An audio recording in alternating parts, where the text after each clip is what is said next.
आप सभी ने बाजीराव मस्तानी फिल्म को देखा होगा या फिर बाजीराव सिंघम फिल्म को देखा होगा। बॉलीवुड में बहुत चर्चित है।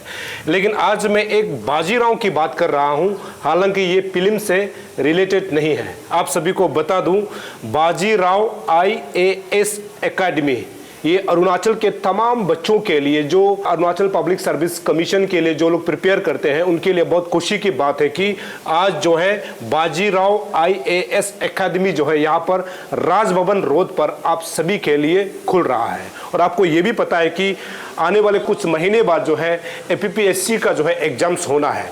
और ये बाजीराव IAS एकेडमी जो है खासकर उन तमाम बच्चों को जो है पढ़ाया जाता है जो APPSC में जो है आगे बढ़ना चाहता है। उसके लिए ये खास जो है बाजीराव जो IAS एकेडमी है यहाँ पर खुल रहा है। जैसे कि मैं आपको दिखाने की कोशिश करूँ, यहाँ पर वो तमाम जो है बाजीराव IAS एकेडमी से जो सक्सेसफुल स्टूडेंट्स ऑफ UPSC 2023 में जो हुआ था उनका कुछ लिस्ट यहाँ पर लगी हुई है। और नीचे भी आप देख सकते हैं सक्सेसफुल स्टूडेंट ऑफ APPSC जो 2023 का है, उसका भी यहाँ पर जो है जो पोस्टर यहाँ पर लगा हुआ है। इसका मतलब ये है कि बाजीराव IAS एकेडमी जो है ये केवल अरुणाचल प्रदेश में इसीलिए काम कर रहे हैं क्योंकि यहाँ के जो बच्चे जो अरुणाचल पब्लिक सर्विस एग्जाम्स में जो है खुद प्रिपेयर करना चाहता है, खुद अपीयरेंस करना चाहता है, उनके लिए बहुत खुशी की बात है। बाजीराव IAS एकेडमी का जो है पहला एंट्रेंस जो है यहाँ से शुरू होता है, यानी जो रिसेप्शन होता है तो आपको इस प्रकार जो है दिखाई देगा। जब आपको यहाँ पर क्वारीज करना होगा या फिर इसके बारे में जानकारी आपको लेना होगा तो आप यहाँ पर आकर के, यहाँ जो मैडम बैठी हुई है या फिर जो भी सर यहाँ पर बैठते हैं, उनसे आप सीधा जो है बाजीराव IAS एकेडमी के बारे में यहाँ से सीधा जानकारी हासिल कर सकते हैं। तो इस प्रकार का जब आप ऊपर आओगे तो सबसे पहले आपको ये जो है रिसेप्शन का जो है गेट जो है आपको मिलेगा और जहाँ जा करके आप जो है इसके बारे में पूछताछ कर सकते हैं। हम लोग यहाँ से इंटर करते हैं तो ये है, मतलब पूरा एक जो है बहुत बड़ा खूबसूरत जो है बिल्डिंग्स को लेके रखा हुआ है, जो कि ये राजभवन जो गवर्नर हाउस की ओर जो जाता है ना, उसमें जो है आपको ये दिखाई देगा।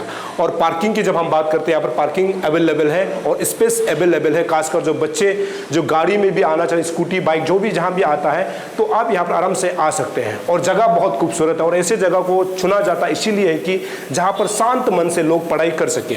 ये अगर आप देखेंगे, मैं कुछ दिखाऊँ यहाँ पर, Bajirao IAS academy classes for UPSC और ये APPSCCE। तो यहाँ देख सकते हैं आवर मेंटर्स अगर यहाँ देखेंगे, सबसे पहले आपको सुनील जेटली जो कि रिटायर्ड इंडियन फॉरेन सर्विस है आपको दिखाई देगा। दूसरा जो है Vinod Kumar retired Indian foreign service. आगे जाएंगे तो AK मेहरा रिटायर्ड IRS है। आगे डॉक्टर KP सासी धारन रिटायर्ड IAAS फॉर्मर डायरेक्टर, यहाँ पर आप देख सकते हैं। उसके बाद आवर फैकल्टीज है जो आपको फ्यूचर में और अभी जब एडमिशन जब लोगे तो आपको जो पढ़ाएंगे, जो फैकल्टीज है, राजेश सर है, अनुराग सर है, किरण वाला है, केशव सर है, गीतांजलि मैम, सूर्या सर, अंकित सर, अनिल सर, ये सब है जैसे कि आप देख सकते हैं। तो ये आपके लिए फैकल्टी से, उसके बाद मेंटर्स जो है ये लोग इस प्रकार का रखा हुआ है जिसमें आपको अच्छा कोचिंग दी जाएगी। अच्छा यहाँ पर आपको जो है पढ़ने का जितना जो मटेरियल्स जो होता है ना, उसमें जिस प्रकार से आपको प्रिपेयर करना है, यहाँ आपको सब कुछ मिल जाएगी। आगे हम लोग जाते हैं, बाजीराव IAS एकेडमी का जो है क्लासरूम किस प्रकार दिखता है उसको आपको दिखाना बहुत जरूरी है। अभी जो बाजीराव IAS जो एकेडमी है जो कि राजभवन के रोड पर है, यहाँ का सबसे पहले क्लासरूम आपको हम दिखाने की कोशिश करेंगे। हालांकि यहाँ पर 3-4 क्लासरूम है जहाँ पर जो अभी बच्चे जो है पढ़ रहे हैं। तो मैं एक क्लासरूम को दिखाऊंगा जिसको हमको यहाँ पर खाली कर दिया गया, उसको दिखाना बहुत जरूरी है। यहाँ जब आप अंदर आओगे तो क्लासरूम आपको इस प्रकार दिखाई देगा। ये है वो जो है बाजीराव IAS एकेडमी का जो है क्लासरूम, जैसे आप ये देख सकते हैं। तो जो फैकल्टीज होता है जो आपको पढ़ाएंगे तो वो उनके लिए यहाँ पर ये आप देख सकते हैं। तो यहाँ से जो है आपको क्लासेस दी जाएगी। तो ये इस प्रकार का जो है व्यवस्था बना के रखा हुआ है। यहाँ पर जो है मैं समझता हूं कि आपको पढ़ने में कोई दिक्कत नहीं होगी। जैसे कि आपने मेंटर्स को देखा, जैसे कि आपने फैकल्टीज़ को देखा, यहाँ ये कोशिश की जा रही है कि जितना जो हो सके अच्छा से अच्छा एजुकेशन जो है आपको दे सके, ताकि आप जो है APPSC जैसे एग्जाम को क्रैक कर सके। इसलिए यहाँ पर प्रिपरेशन आपको आने वाला समय में दी जाएगी। ये है क्लासरूम, ये जैसे कि आप देखेंगे तो इस प्रकार जो है यहाँ पर कम से कम आप मान के चले कि 30 से 40 बच्चे जो है आराम से यहाँ पर बैठ सकते हैं। दूसरा क्लासरूम जरूर है, लेकिन जहाँ पर अभी क्लासेस चल रही है, तो आपको यहाँ का क्लासरूम के बाहर भी जो है आपको इसका नज़ारा जो है इस प्रकार दिखाई देगा, जहाँ पर आप आराम से जो है जब क्लासेस हो जाता है तो आप आराम से अपना माइंड फ्रेश के लिए आप यहाँ पर आराम से निकल कर जो है यहाँ भी आप आराम से अपना वर्क जो करना है या फिर दोस्तों से बात करना हो तो इसी जगह में आराम से कर सकते हैं, क्योंकि स्पेस की यहाँ पर कोई कमी नहीं है। बहुत ही अच्छा खूबसूरत यहाँ पर दिया हुआ है। जब हम बाजीराव IAS एकेडमी की जब बात करते हैं, जो कि नेशनल कैपिटल दिल्ली में जो है मालवीय नगर में एक है, जिसको कि मैं थोड़ा दिखाने के लिए आपको कोशिश करूंगा। अभी मैं हाल ही में दिल्ली गया था, उसमें जो है मालवीय नगर में एक जो है UPSC कोचिंग के लिए बाजीराव जो IAS एकेडमी है वहाँ पर खुला हुआ है। अगर उसके रूम स्ट्रक्चर को आप देखेंगे, जहाँ पर क्लासेस होती है, जहाँ पर बच्चों को पढ़ाया जाता है और जहाँ पर लोकेशन है, उसको मैं दिखाने के लिए आपको कोशिश करूँगा कि जो मालवीय नगर में जो स्थित है ना, जो बाजीराव जो IAS एकेडमी है बहुत खूबसूरत है। और ऐसे भी खबर मिला है कि बहुत सारे ऐसे स्टूडेंट हैं जो बाजीराव एकेडमी में पढ़ करके जो है UPSC जैसे बहुत बड़ा जो एग्जाम्स होता है उसको क्रैक किया है। ये वो तमाम जो जगह आप देख सकते हैं, ये मालवीय नगर का जो है बाजीराव IAS एकेडमी का जो है ये जो फुटेजेस है जैसे आप देख रहे हैं। तो यही ब्रांच जो है अभी अरुणाचल प्रदेश में खुल गया है, जो कि राजभवन रोड पर आपके लिए आने वाला समय में सुविधा दे सकते हैं। आगे हम लोग यहाँ से जो है जो जहाँ पर फैकल्टीज बैठते हैं और जहाँ पर जो है डायरेक्टर बैठते हैं उसके अंदर आपको मैं लेके दिखाऊं कि किस प्रकार से यहाँ पर ये दिखता है। ये जैसे आप देख सकते हैं यहाँ पर भी क्लासरूम है जहाँ पर अभी जो है बच्चों को पढ़ाया जा रहा है। और ये जो आप देख सकते हैं ये फैकल्टीज यहाँ पर आराम से जब अपना क्लासेस जब खत्म हो जाता है या फिर नेक्स्ट क्लासेस के लिए यहाँ पर ये लोग रुकते हैं, उसके बाद क्लासेस के लिए जाते हैं। और ये आप देखेंगे जो बाजीराव IAS एकेडमी का जो है डायरेक्टर जो है यहाँ पर बैठता है। तो इस प्रकार का जो है तमाम जो व्यवस्था है जो बच्चों के लिए जो खास यहाँ पर दिया गया है ना, ये बहुत खूबसूरत है। और यहाँ पर भी क्लासेस चल रही है, अभी के समय में यहाँ क्लासेस हो रहा है। बाजीराव IAS एकेडमी जो ईटानगर में अभी ब्रांच खुला है ना, यहाँ के टीचर से भी थोड़ा हम लोग जानकारी ले लेते हैं कि यहाँ पर किस प्रकार कैसे पढ़ाया जाता है और बच्चे यहाँ पर आकर के क्यों पढ़ना चाहिए। यहाँ के फैकल्टी से थोड़ा सा हम लोग जानकारी ले लेते हैं। सर आपका नाम? Rajesh Kumar, senior faculty to Bajirao IAS academy Delhi.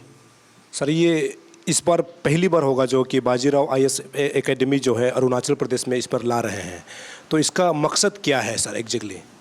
Sir Bajirao IAS academy पहली बार तो नहीं है, ये है कि ईटानगर का ये सेंटर जो है ये नया ओपन हुआ है। और इसका पर्पस ये है कि बच्चों में जो क्लास के दरमियान हमने देखा 7 to 8 ईयर के एक्सपीरियंस में कि बच्चे को स्पेस का प्रॉब्लम होता है, पार्किंग को लेकर के जो उनकी सुविधाएं हैं उसमें कमी रह जाती है कई बार भीड़ भाड़ वाले इलाके में। इसलिए हमने सोचा है कि स्पेस एक बड़ा हो और उनको कार या कोई अपना व्हीकल लेके आते हैं तो उनको आसानी से यहाँ पे प्लेस कर पाएँ और क्लास सुविधाजनक ढंग से एक लंबी क्लास भी हो तो उन्हें कोई टायरिंग फील ना हो, इसके लिए हम लोग प्रयास कर रहे हैं। सर अरुणाचल के बच्चे ये जानना चाहते हैं, बहुत सारे आप लोगों ने वो जो सक्सेसफुल स्टूडेंट का जो लिस्ट लगा के रखा हुआ है, तो बाजीराव IAS एकेडमी जो है अभी तक कितने बच्चों को मतलब यहाँ से मतलब पढ़ा के जो है सक्सेसफुल कैंडिडेट के तौर पर उतारा है? जी, पिछले वर्ष जो 2020 में एग्ज़ाम हुआ था APCS का सर, उसमें हमने 40+ स्टूडेंट यहाँ से प्रोड्यूस किया है। और हमारे क्लास के भी बच्चे हैं जो हमारे विभिन्न वीडियोज़ में और क्लासरूम के साथ बैठे हुए बच्चे भी हमारे एविडेंस के रूप में हैं, जो हमारे क्लास से बच्चे प्री मेंस और इंटरव्यू के लेवल तक गए हैं अभी तक। तो बच्चे ये बाजीराव IAS एकेडमी में क्यों आए, मतलब यहाँ का एग्जैक्ट फैसिलिटीज़ क्या है, यहाँ का फैकल्टीज़ मेंटर्स, ये इसमें मतलब बच्चों को आप लोग कैसे बताना चाहते हैं? पहली बात तो ये है सर कि हमारे जो फैकल्टीज़ आते हैं वो दिल्ली सेंटर से आते हैं और स्पेसिफिकली यहाँ के बच्चे को पढ़ाने का जो हमारा 7 to 8 ईयर का एक्सपीरियंस रहा है उसमें हमने देखा कि बच्चे यहाँ पर 1-to-1 इंटरेक्शन ज़्यादा पसंद करते हैं, क्योंकि बच्चे टीचर से क्लास में जो क्वेरीज है वो नहीं कर पाते हैं। इसलिए हम ये चाहते हैं कि बच्चे का 1-to-1 जो भी क्वेश्चंस है, इंटरेक्शंस है वो हो पाए। इसलिए स्मॉल बैचेज और टीचर्स के साथ स्टूडेंट का इंटरेक्शन ज़्यादा हो पाए, ये ज़रूरी हम मानते हैं और इसके लिए प्रयास करने के लिए हम लोग कदम उठा रहे हैं। जो बच्चे हैं जो अभी यहाँ पर जो है बाजीराव आईएएस एकेडमी में जो बच्चे भर्ती लेना चाहता है उनके लिए मतलब गाइडलाइंस क्या है, तो एक्वायरीज के लिए कैसे कांटेक्ट करना होगा, आप लोग कैसे उसको बताएं? हम लोग मीडिया के माध्यम से, न्यूज़पेपर के माध्यम से और भी एडवर्टीज़मेंट दे रहे हैं और आगे भी देंगे। उनके माध्यम से हम ये चाहेंगे कि बच्चे संपर्क करें गिवन नंबर पे और हेल्प डेस्क पे आकर के इन्फॉर्मेशन कलेक्ट करें। सारा डिटेल हमारा वहाँ है और हम जो है फ़ी स्ट्रक्चर भी इन पैरिटी टू जो यहाँ के अदर ऑर्गेनाइजेशंस ले रहे हैं उसी के पैरिटी में रखे हैं। दिल्ली की तरह फ़ी स्ट्रक्चर भी नहीं है हमारा। और बहुत हद तक जो फाइनेंशियली और वीकर सेक्शन के बच्चे हैं या फिजिकली हैंडीकैप्ड हैं या फिजिकली चैलेंज्ड हैं, उनके लिए हम लोग स्पेशल अरेंजमेंट भी किए हैं। स्कॉलरशिप के थ्रू हम लोग कम से कम फ़ी लेंगे उनके साथ और कई बार केस टू केस बेसिस पे फ्री भी कोचिंग दी जाएगी ऐसे जो फिजिकली चैलेंज्ड बच्चे होंगे उनके लिए। और जो फाइनेंशियली चैलेंज्ड हैं उनके लिए हम लोग स्कॉलरशिप का अरेंजमेंट करेंगे। जो मेरिटोरियस बच्चे होंगे उनको 10 स्टूडेंट को हम लोग 100% स्कॉलरशिप देंगे, फिर 10 स्टूडेंट को 50% स्कॉलरशिप देंगे as per the merit. Sir, पहला बैच कब शुरू होगा? पहला बैच हमारा कल से स्टार्ट होने वाला है। क्लास के साथ जो भी बच्चे हमारे पास आए हैं उससे कल हम स्टार्ट कर देंगे और नेक्स्ट बैच जो है कमिंग मंथ में 2 सितंबर से स्टार्ट होने वाला है। सर, ये एक चैलेंजेस रहता है कि जब एक बैच में 100 आदमी होता है या फिर 100 से ज़्यादा भी होता है तो बच्चों को पढ़ने में दिक्कत होता है। तो आप लोगों को ये एकेडमी जो है एक बैच में कितने स्टूडेंट्स रख रहे हैं? जी, हमारे क्लासरूम का भी जो कंडीशन है उसके हिसाब से हम ये कह सकते हैं कि 50 to 60 बच्चे रहते हैं और उससे ज़्यादा बच्चे हम लोग नहीं लेते हैं। तुरंत हम दूसरा बैच बनाते हैं क्योंकि उसमें सुविधाएँ जो है वो जिस सुविधा के लिए हम लोग दिल्ली से यहाँ आए हैं वो तभी संभव है जब बैच छोटा हो और बच्चे के लिए 1-to-1 इंटरेक्शन हो पाए। इसलिए मल्टीपल बैच का अरेंजमेंट हम लोग करेंगे। सर, आपका नाम? मेरा नाम केशव कुमार सिंह है। बच्चे मुझे के सर कहते हैं। कहाँ से होते हो आप? मैं बिहार से हूँ। तो सर, एग्जिट आपका एक्सपीरियंस क्या बोलता है? उसके बाद आप बच्चों को मतलब फ्यूचर में मतलब आने वाला समय में जब आपका बैच शुरू हो जाएगी तो यहाँ पर सबसे चैलेंजिंग या फिर आप बच्चों को किस प्रकार से पढ़ाना चाहते हैं आने वाला समय में? मेरा एक्सपीरियंस इतना है कि मैं बहुत कॉन्फिडेंस से कह सकता हूँ बच्चों को कि मेरी क्लास कर लो, मेरा नोट्स कर लो और हमारा टेस्ट सीरीज़ कर लो। इतना अगर कर लिया तो पीसीएस के क्वेश्चन में कट ऑफ से ज़्यादा नंबर तो आ जाएगा, मेरे नोट्स से, मेरे क्लास से, मेरे टेस्ट सीरीज से। मैं 2017 में मैंने इंटरव्यू दिया है यूपीएससी का। I am teaching because teaching is my passion. ठीक है, मेरे पास बहुत काम था करने के लिए, लेकिन यहाँ आया था। मैं बच्चों को भी यही बताया था कि I came here for a week, कि चलो एक टॉपिक पढ़ाकर चले जाएंगे। आई केम हेयर, बट इतना रिस्पॉन्स मिला अच्छा बच्चों से कि जब मैं जा रहा था तो बच्चों ने कहा कि नहीं सर को मत जाने दिए, सर को और सर पूरा पढ़ा कर जाएं। अभी भी मैं एक सब्जेक्ट यहाँ ख़त्म कर लेता तो बच्चे फिर मैसेज करते कि सर नहीं दूसरा सब्जेक्ट भी ले लीजिए। तो इतना गारंटेड है कि whatever we will teach in this coaching, we have almost 100 days अभी से प्रीलिम्स के लिए। 100 डेज में इतना पढ़ा देंगे कि प्रीलिम्स तो क्लियर हो जाएगा, आराम से हो जाएगा। तो सर, आपका तजुर्बा क्या कहता है अभी तक जिनको आपने टीच किया है? कुछ सक्सेस ऐसे स्टोरीज है जो आप बता सकते हैं? सर, सक्सेस स्टोरीज तो इतनी हो गई है। My age is almost 30, I am going to be 30। इतने टाइम पे कम से कम 100 IAS IPS officers all over India में ज़रूर होंगे जो डायरेक्टली मुझे गुरुजी कह के कहते हैं कि सर गुरुजी आपकी वजह से हो गया है। इनफैक्ट यहाँ भी कई सारे ऑफिसर्स हैं जिनकी कभी ना कभी किसी ना किसी टाइम पे मैंने कॉपी इवेलुएट की है अरुणाचल में। तो खैर APPCS के लिए तो हम लोग पहली बार कोशिश कर रहे हैं, मैं अपनी तरफ से। UPSC में हमारा एक्सपीरियंस बहुत वाइड है। यहाँ के सिलेबस में अच्छी बात है कि it's exactly opposite, exactly same as UPSC। तो कुछ नया नहीं है मेरे लिए। और पैटर्न देखने के बाद, एग्ज़ाम का शेड्यूल देखने के बाद मैं बहुत कॉन्फिडेंट हूँ कि जो मैं गाइड कर सकता हूँ उतने से 100% सक्सेस मिल सकता है। इसका मतलब ये है कि इस बार का जो APPSC जो एग्ज़ाम्स होगा उसमें अगर अच्छा से अगर पढ़ाएंगे और हमारे बच्चे अच्छा से पढ़ेंगे तो इस बार का जो एग्ज़ाम्स होगा उसमें बहुत सारे लोग बाजीराव IAS एकेडमी से निकल सकती है। बस अभी आप जब आए हैं, इससे पहले हम इसी बात पे थे, ये बात अभी ऑन कैमरा भी कह देते हैं कि इस एग्ज़ाम के लिए मैं यही कह रहा था बच्चों को कि सीजनल तैयारी मत करिए। अरुणाचल के बच्चों की बहुत बुरी आदत है कि ये सीजनल तैयारी करते हैं, नोटिफिकेशन आता है तो जाग जाते हैं। ये बरसात में जैसे बरसात होती है तो पेड़ पौधे निकल जाते हैं, तो ये सीजनली जागते हैं, सीज़न ख़त्म होता है फिर सो जाते हैं। I will not blame students 100%, क्योंकि थोड़ा पीसीएस का कमीशन का भी इसमें रहा रिस्पॉन्सिबिलिटी, और जो भी फियास्को हुआ, मैं उसको फियास्को नहीं कहता हूँ, जो स्कैम हुआ। Fiasco is a wrong term, no. Fiasco होता है कुछ गड़बड़ी हो गई, बट वो तो डेलिबरेट था ना, वो तो स्कैम किया गया ना।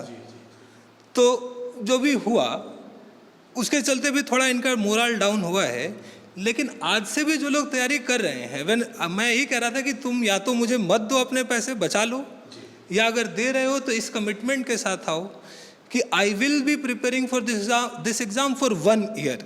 1 साल अपने लाइफ से सब कुछ निकाल दो। तुमको क्रिसमस में 15 दिन की छुट्टी नहीं लेनी है, तुमको कोई अपना लोकल फेस्टिवल मनाने के लिए 1 महीने के लिए घर नहीं जाना है। You are here in Itanagar for 1 year commitment के साथ। तुम्हारा अरुणाचल का पीसीएस क्या, तुम्हारा यूपीएससी हो जाएगा, ये मैं गारंटी दे सकता हूँ। चलिए sir, best of luck. Thank you.